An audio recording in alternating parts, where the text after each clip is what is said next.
हरे कृष्णा। वैशंपायन जी कहते हैं, जन्मेजय साक्षात विष्णु स्वरूप जगत गुरु भगवान श्री कृष्ण के मुख से भागवत धर्मों का श्रवण करके इस अद्भुत प्रसंग पर विचार करते हुए ऋषि और पांडव लोग बहुत प्रसन्न हुए और सबने भगवान को प्रणाम किया। धर्मनंदन युधिष्ठिर ने तो बारंबार गोविंद का पूजन किया। देवता, ब्रह्म ऋषि, सिद्ध, गंधर्व, अप्सराएं, ऋषि, महात्मा, गोहक, सर्प, बालखिल्य, तत्वदर्शी योगी तथा पंचयाम उपासना करने वाले भगवत पुरुष जो अत्यंत उत्कंठित होकर उपदेश सुनने के लिए पधारे थे, इस परम पवित्र वैष्णव धर्म का उपदेश सुनकर तत्क्षण निष्पाप और पवित्र हो गए। सब में भगवत भक्ति उमड़ पड़ी। फिर उन सब ने भगवान के चरणों में मस्तक झुकाकर प्रणाम किया और उनके उपदेश की प्रशंसा की। फिर भगवान, हम द्वारका में पुनः आप जगत गुरु का दर्शन करेंगे, यूं कहकर सब ऋषि प्रसन्नचित्त होकर देवताओं के साथ अपने अपने स्थान को चले गए। राजन, उन सबके चले जाने पर केशी निशी पूदन भगवान श्री कृष्ण ने सात्विकी सहित दारुक को याद किया। सारथी दारुक पास ही बैठा था। उसने निवेदन किया, भगवान, रथ तैयार है, पधारिए। ये सुनकर पांडवों का मुख उदास हो गया। उन्होंने हाथ जोड़कर सिर से लगाया और आंसू भरे नेत्रों से पुरुषोत्तम श्री कृष्ण की ओर एकटक दिखने लगे, किंतु अत्यंत दुखी होने के कारण उस समय कुछ बोल न सके। देवेश्वर भगवान श्री कृष्ण भी उनकी दशा देखकर दुखी से हो गए और उन्होंने कुंती, धृतराष्ट्र, गांधारी, विदुर, द्रौपदी, महर्षि व्यास और अन्य ऋषियों एवं मंत्रियों से विदा लेकर सुभद्रा तथा पुत्र सहित उत्तरा की पीठ पर हाथ फेरा और आशीर्वाद देकर वे उस राजभवन से बाहर निकल आए और रथ पर सवार हो गए। उस रथ में शैव्य, सुग्रीव, मेघ, पुष्प, बलाहक नाम वाले 4 घोड़े जुते थे तथा बुद्धिमान गरुड़ का ध्वज फहरा रहा था। उस समय कुरुदेश के राजा युधिष्ठिर भी प्रेमवश भगवान के पीछे पीछे स्वयं ही रथ पर जा बैठे और तुरंत ही श्रेष्ठ दारुक को सारथी के स्थान से हटाकर उन्होंने घोड़ों की बागडोर अपने हाथ में ले ली। फिर अर्जुन भी रथ पर आरूढ़ होकर स्वर्ण दंड युक्त विशाल चमर हाथ में लेकर दाहिनी ओर से भगवान के मस्तक पर हवा करने लगा। इस प्रकार महाबली भीमसेन भी रथ पर जा चढ़े और भगवान के ऊपर छत्र लगाए खड़े हो गए। वह छत्र 100 कामनियों से युक्त था तथा दिव्य मालाओं से सुशोभित था। उसका डंडा वैदुर्यमणि का बना हुआ था। नकुल और सहदेव भी अपने हाथों में सफेद चमर लिए शीघ्र ही रथ पर सवार हो गए। भगवान जनार्दन के ऊपर डुलाने लगे। इस प्रकार युधिष्ठिर, भीम, अर्जुन, नकुल और सहदेव ने हर्षपूर्वक श्री कृष्ण का अनुसरण कहा और कहने लगे, आप मत जाइए। 3 योजन अर्थात 24 मील तक चले आने के बाद भगवान श्री कृष्ण ने अपने चरणों में पड़े हुए पांडवों को गले से लगाकर उन्हें विदा किया और स्वयं वे द्वारका को चले गए। इस प्रकार भगवान गोविंद को प्रणाम करके जब पांडव घर लौटे, उस दिन से सदा धर्म में तत्पर रहकर कपिला आदि गौवों का दान करने लगे। वे सब पांडव भगवान श्री कृष्ण के वचनों को बारंबार याद करके और उनको हृदय में धारण करके मन ही मन उनकी सराहना करते थे। धर्मात्मा युधिष्ठिर ध्यान द्वारा भगवान को अपने हृदय में विराजमान करके उन्हीं के भजन में लग गए, उन्हीं का स्मरण करने लगे और योग युक्त होकर भगवान का यजन करते हुए उन्हीं के परायण हो गए। इस प्रकार श्री महाभारत में अश्वमेधिक पर्व के अंतर्गत अनुगीता में नकुल उपाख्यान विषयक 92वां अध्याय पूर्ण हुआ और इसके साथ ही अश्वमेधिक पर्व भी संपूर्ण हुआ। आगे हम जब अब पढ़ेंगे हम पढ़ेंगे आश्रम वासिक पर्व। अंतर्यामी नारायण भगवान श्री कृष्ण, उनके नित्य सखा नरस्वरूप नरश्रेष्ठ अर्जुन, उनकी लीला प्रकट करने वाली भगवती सरस्वती और उनकी लीलाओं का संकलन करने वाले महर्षि वेद व्यास जी को नमस्कार करके जय महाभारत का पाठ करना चाहिए। अब हम आगे बढ़ते हैं। जन्मेजय ने पूछा, ब्राह्मण, मेरे प्रति पितामह महात्मा पांडव अपने राज्य पर अधिकार प्राप्त करने के बाद महाराज धृतराष्ट्र के प्रति कैसा बर्ताव करते थे। राजा धृतराष्ट्र अपने मंत्री और पुत्रों के मारे जाने से निराश्रय हो गए थे। उनका ऐश्वर्य नष्ट हो गया था। ऐसी अवस्था में वे और यशस्विनी गांधारी देवी किस प्रकार जीवन व्यतीत करते थे। वैशंपायन जी कहते हैं, राजन, जिनके शत्रु मारे गए थे वे महात्मा पांडव राज्य पाने के अनंतर राजा धृतराष्ट्र को ही आगे रखकर पृथ्वी का पालन करने लगे। कुरुश्रेष्ठ, विदुर, संजय और वैश्यापुत्र मेधावी युयुत्सु ये लोग सदा धृतराष्ट्र की सेवा में उपस्थित रहते थे। पांडव लोग सभी कार्यों में राजा धृतराष्ट्र की सलाह पूछा करते थे और उनकी आज्ञा लेकर प्रत्येक कार्य करते थे। इस तरह उन्होंने 15 वर्ष तक राज्य का शासन किया। वीर पांडव प्रतिदिन राजा धृतराष्ट्र के पास जाकर उनके चरणों में प्रणाम करके कुछ काल तक उनकी सेवा में बैठे रहते थे और सदा धर्मराज युधिष्ठिर की आज्ञा के अधीन ही रहते थे। धृतराष्ट्र भी स्नेहवश पांडवों का मस्तक सूंघकर जब उन्हें जाने की आज्ञा देते तब वे आकर सब कार्य किया करते थे। कुंती देवी भी सदा गांधारी की सेवा में लगी रहती थी। द्रौपदी, सुभद्रा और पांडवों की अन्य स्त्रियां भी कुंती देवी और गांधारी देवी दोनों सासुओं का समान भाव से विधिवत सेवा किया करती थी। महाराज, राजा युधिष्ठिर बहुमूल्य शैया, वस्त्र, आभूषण और राजा के उपभोग में लाने योग्य सब प्रकार के उत्तम पदार्थ एवं अनेकानेक भक्ष्य भोज्य पदार्थ धृतराष्ट्र को अर्पण किया करते थे। इसी प्रकार कुंती देवी भी अपनी सास की भांति गांधारी की परिचर्या करती थी। कुरुनंदन, जिनके पुत्र मारे गए थे, उन बूढ़े राजा धृतराष्ट्र की विदुर, संजय और युयुत्सु ये तीनों सदा सेवा करते थे। द्रोणाचार्य के प्रिय साले महान ब्राह्मण महान धनुर्धर कृपाचार्य तो उन दिनों सदा धृतराष्ट्र के ही पास रहते थे। पुरातन ऋषि भगवान व्यास भी प्रतिदिन उनके पास आकर बैठते थे और उन्हें देवर्षि, पितर और राक्षसों की कथाएं भी सुनाया करते थे। धृतराष्ट्र की आज्ञा से विदुर जी उनके समस्त धार्मिक और व्यावहारिक कार्य किया और कराया करते थे। विदुर जी की अच्छी नीति के कारण उनके बहुतेरे प्रिय कार्य थोड़े खर्च में सामंतों से सिद्ध हो जाते थे। वे कैदियों को कैद से छुड़ाकर छुटकारा दे देते और वध के योग्य मनुष्यों को भी प्राणदान देकर छोड़ देते थे, परंतु धर्मपुत्र राजा युधिष्ठिर इसके लिए भी उन्हें कभी कुछ नहीं कहते थे। महातेजस्वी कुरुराज युधिष्ठिर विहार और यात्रा के अवसर पर राजा धृतराष्ट्र को समस्त मनोवांछित वस्तुओं की सुविधा देते थे।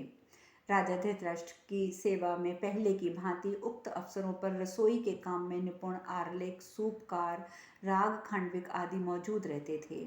पांडव लोग धृतराष्ट्र को यथोचित रूप से बहुमूल्य वस्त्र और नाना प्रकार की मालाएं भेंट करते थे। उनकी सेवा में पहले की भांति सुख भोगप्रद फल के गूदे, हल्के पानक, मीठे शरबत, अनन्य विचित्र प्रकार के भोजन प्रस्तुत करते थे। कुंती, द्रौपदी, यशस्विनी सुभद्रा, नागकन्या उलूपी, देवी चंद्रांगदा, दृष्टकेतु की बहन और जरासंध की पुत्री ये तथा कुरुकुल की दूसरी बहुत सी स्त्रियां दासी की भांति सुबल पुत्री गांधारी की सेवा में लगी रहती थी। राजा युधिष्ठिर सदा भाइयों को ये उपदेश देते थे कि बंधुओं, तुम ऐसा बर्ताव करो कि जिससे अपने पुत्रों से बिछुड़े हुए इन राजा धृतराष्ट्र को किंचित मात्र भी दुख प्राप्त न हो। धर्मराज का ये सार्थक वचन सुनकर भीमसेन को छोड़कर अन्य सभी भाई धृतराष्ट्र का विशेष आदर सत्कार किया करते थे। वीरवर भीमसेन के हृदय में कभी भी ये बात दूर नहीं होती थी कि जुए के समय जो कुछ अनर्थ हुआ था वह धृतराष्ट्र की खोटी बुद्धि का ही परिणाम था।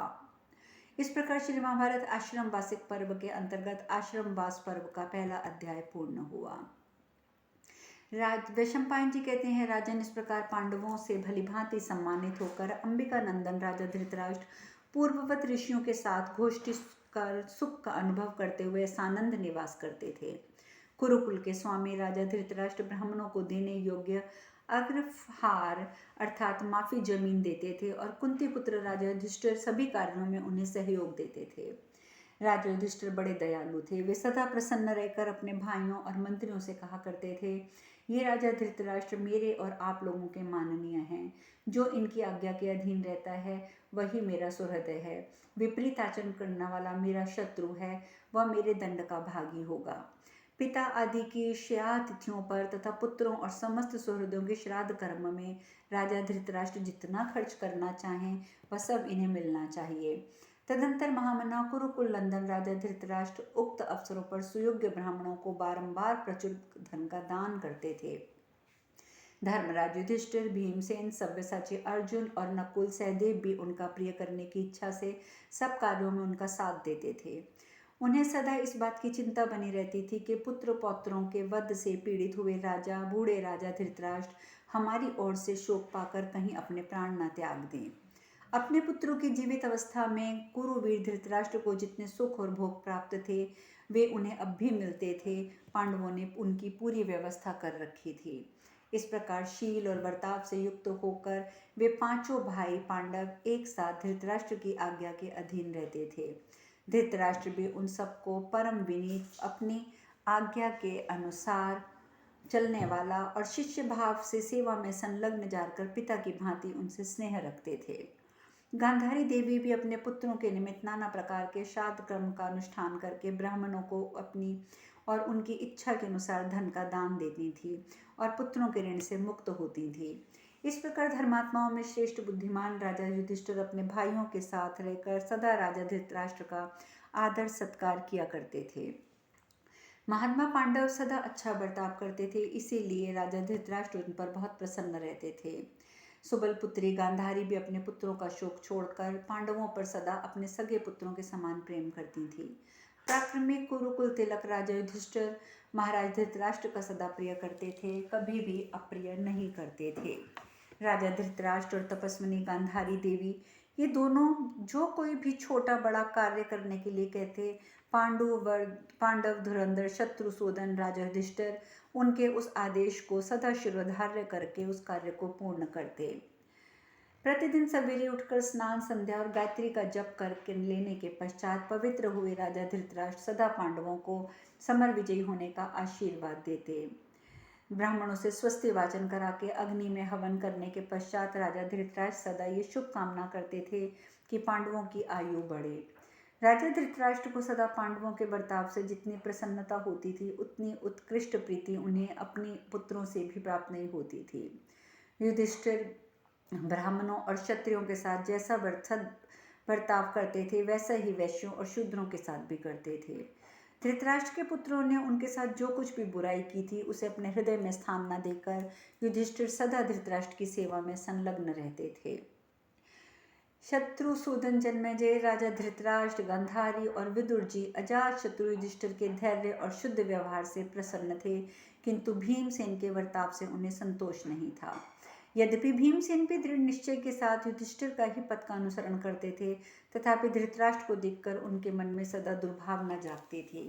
धर्मपुत्र राजा युधिष्ठिर को धृतराष्ट्र के अनुकूल बर्ताव करते देख शत्रुसूदन कुरुनंदन भीमसेन स्वयं भी ऊपर से उनका अनुसरण ही करते थे, तथापि उनका हृदय धृतराष्ट्र से विमुख ही रहता था।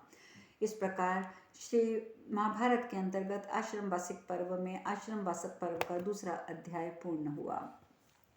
वैशंपायन जी कहते हैं, जन्मेजय राजा युधिष्ठिर और धृतराष्ट्र में जो पारस्परिक प्रेम था उसमें राज्य के लोगों में कभी कोई अंतर नहीं देखा, परंतु वे कुरुवंशी राजा धृतराष्ट्र जब अपने दुर्बुद्धि पुत्र दुर्योधन का स्मरण करते थे तब मन ही मन भीमसेन का अनिष्ट चिंतन किया करते थे। राजेंद्र, इस प्रकार भीमसेन भी सदा ही राजा धृतराष्ट्र के प्रति मन में दुर्भावना रखते थे। भीमसेन गुप्त रीति से धृतराष्ट्र को अप्रिय लगने वाले काम किया करते थे और अपने द्वारा नियुक्त किए हुए कृतज्ञ पुरुषों से उनकी आज्ञा भी भंग करा दिया करते थे। राजा धृतराष्ट्र की भी जो दुष्टतापूर्ण मंत्रणाएं होती थी और तदनुसार भी जो कुछ दुर्बर्ताव हुए थे उन्हें सदा भीमसेन याद रखते थे। एक दिन अमर्ष में भरे हुए भीमसेन ने अपने मित्रों के बीच में बारंबार अपनी भुजाओं पर ताल ठोका और धृतराष्ट्र और गांधारी को सुनाते हुए रोषपूर्ण ये कठोर वचन कहा। वे अपने शत्रु दुर्योधन, कर्ण और दुशासन को याद करके कहने लगे, मित्रों, मेरी भुजाएं परिक के समान सुदृढ़ हैं। मैंने ही उस अंधे राजा के समस्त पुत्रों को जो नाना प्रकार के अस्त्र शस्त्रों के से युद्ध करते थे यमलोक का अतिथि बनाया है। देखो, ये मेरे दोनों परिक के समान सुदृढ़ और दुर्ग विजय बाहुदंड, जिनके बीच में पड़कर धृतराष्ट्र के बेटे पिस गए। ये मेरी दोनों भुजाएं चंदन से चर्चित एवं चंदन लगाने के ही योग्य हैं। ये तथा और भी नाना प्रकार की भीमसेन की कही हुई कठोर बातें जो हृदय में कांटों के समान कसक पैदा करने वाली थी, राजा धृतराष्ट्र ने सुनी। उन्हें बड़ा खेद हुआ। समय के उलटफेर को समझने और समस्त धर्मों को जानने वाली बुद्धिमती गांधारी ने भी इन कठोर वचनों को सुना। उस समय तक उन्हें राजा युधिष्ठिर के आश्रय में रहते 15 वर्ष व्यतीत हो चुके थे। 15वां वर्ष बीतने पर भीमसेन के बाघ बाणों से पीड़ित हुए राजा धृतराष्ट्र को खेद और वैराग्य हुआ। कुंती पुत्र राजा युधिष्ठिर को इस बात की जानकारी नहीं थी। अर्जुन, कुंती और यशस्विनी द्रौपदी को भी इसका पता नहीं था। धर्म के ज्ञाता माद्रीपुत्र नकुल सहदेव सदा राजा धृतराष्ट्र के अनुकूल ही बर्ताव करते थे। वे उनका मन रखते हुए कभी कोई अप्रिय बात नहीं कहते थे। तदंतर धृतराष्ट्र ने अपने मित्रों को बुलवाया और नेत्रों में आंसू भरकर गदगद वाणी से कहा। धृतराष्ट्र बोले, मित्रों, आप लोगों को मालूम होना चाहिए कि कौरव वंश का विनाश किस प्रकार हुआ है। मेरे ही अपराध से सारा अनर्थ हुआ है। दुर्योधन की बुद्धि में दुष्टता भरी थी। वह जाति भाइयों का भय बढ़ाने वाला था, तो मुझ मूर्ख ने उसे कौरवों के रासिंहासन पर अभिषिक्त कर दिया। मैंने वसुदेव नंदन भगवान श्री कृष्ण की अर्थ भरी बातें नहीं सुनी। मनीषी पुरुषों ने मुझे ये हित की बात बताई थी कि इस खोटी बुद्धि वाले पापी दुर्योधन को मंत्रियों सहित मार डाला जाए। इसी में संसार का हित है, किंतु स्नेह में पढ़कर मैंने ऐसा नहीं किया। विदुर, भीष्म, द्रोणाचार्य, कृपाचार्य, भगवान महात्मा व्यास जी, संजय और गांधारी देवी ने भी मुझे पग पग पर उचित सलाह दी, किंतु मैंने किसी की बात नहीं मानी। यह मुझे बहुत बड़ी भूल हुई जो मुझे संताप देती रहती है। महात्मा पांडव गुणवान हैं, तथापि अपने बाप दादाओं की ये उज्जवल संपत्ति भी मैंने उन्हें नहीं दी थी। समस्त राजाओं को विनाश देखते हुए गदा गज्र भगवान श्री कृष्ण ने यही परम कल्याणकारी माना था कि मैं पांडवों का राज्य उन्हें लौटा दूं, परंतु मैं वैसा ना कर सका। इस तरह अपनी की हुई हजारों भूलों से मैं अपने हृदय में धारण किए हुए हूँ, जो इस समय कांटों के समान कसक पैदा करती है। विशेषतः 15वें वर्ष में आज मुझ दुर्बुद्धि की आंखें खुली हैं और अब मैं इस पाप की शुद्धि के लिए नियम का पालन करने लगा हूँ। कभी चौथे समय अर्थात 2 दिन में और कभी 8वें समय अर्थात 4 दिन में केवल भूख की आग बुझाने के लिए मैं थोड़ा सा आहार करता हूँ। मेरे इस नियम को केवल गांधारी देवी जानती हैं। अन्य सब लोगों को यही मालूम है कि मैं प्रतिदिन पूरा भोजन करता हूँ। लोग युधिष्ठिर के भय से मेरे पास आते हैं। पांडुपुत्र युधिष्ठिर मुझे आराम देने के लिए अत्यंत चिंतित रहते हैं। मैं और यशस्विनी गांधारी दोनों नियम पालन के ब्याज से मृग चर्म पहनकर कुशासन पर बैठकर मंत्र जप करते और भूमि पर सोते हैं। हम दोनों ने युद्ध में पीटना दिखाने वाले हमारे 100 पुत्र मारे गए हैं, किंतु उनके लिए अब मुझे दुख नहीं है, क्योंकि वे क्षत्रिय धर्म को जानते थे और उसी के अनुसार उन्होंने युद्ध में प्राण त्यागे हैं। अपने सुहृदों से ऐसा कहकर राजा युधिष्ठिर धृतराष्ट्र राजा युधिष्ठिर से बोले, कुंती नंदन, तुम्हारा कल्याण हो, तुम मेरी ये बात सुनो।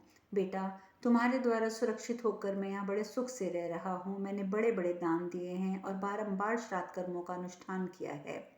पुत्र, जिसने अपनी शक्ति के अनुसार उत्कृष्ट पुण्य का अनुष्ठान किया है और जिसके 100 पुत्र मारे गए हैं, वही ये गांधारी देवी धैर्यपूर्वक मेरी देखभाल करती है। कुरुनंदन, जिन्होंने द्रौपदी के साथ अत्याचार किया, तुम्हारे ऐश्वर्य का अपहरण किया, वे क्रूर कर्मी मेरे पुत्र क्षत्रिय धर्म के अनुसार युद्ध में मारे गए हैं।